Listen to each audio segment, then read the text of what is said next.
Thank you, Manisha. Good afternoon to you and all your viewers. You're Fan off absolutely correct. There are central themes as far as the agri sector is concerned. The first is what you referred to in terms of the increasing importance of technology, just not around information technology, but also around organic farming, the need to improve the cultivation methodologies. There's the research and development around it. There's a lot of emphasis in different schemes, which I see.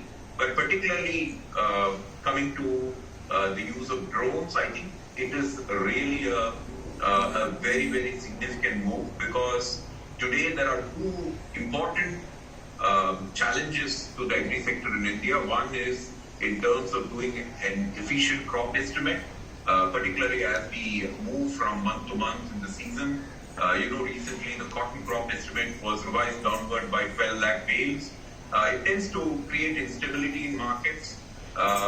Plus, when you look at agri credit to farmers, which is a big challenge, one of the serious challenges with financial institutions face is the availability of adequate land records to authenticate the farmer and his capacity.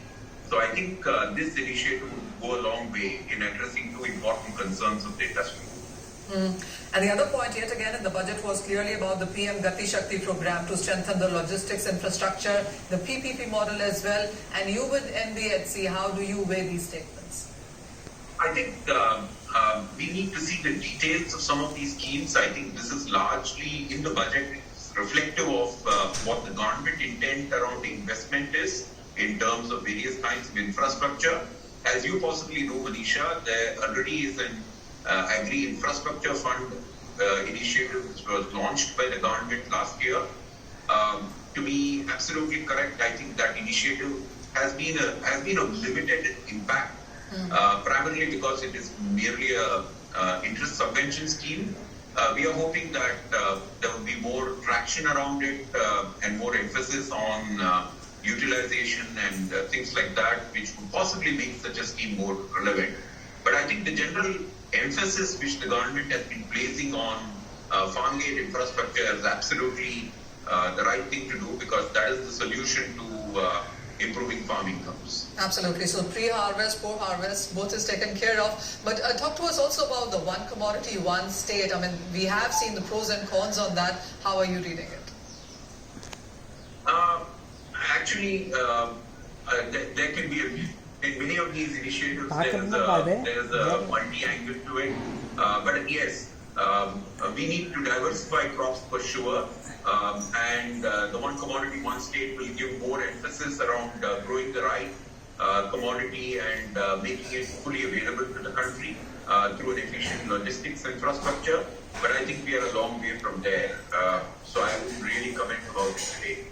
Mr. Doraiswamy, did you also feel with the agriculture budget that a lot of schemes were extended? We didn't see new schemes coming in, but clearly not every budget is when you can expect new schemes coming in. But even then, there were allotments missing some places. Implementation of some of these schemes is something that the markets are still waiting for.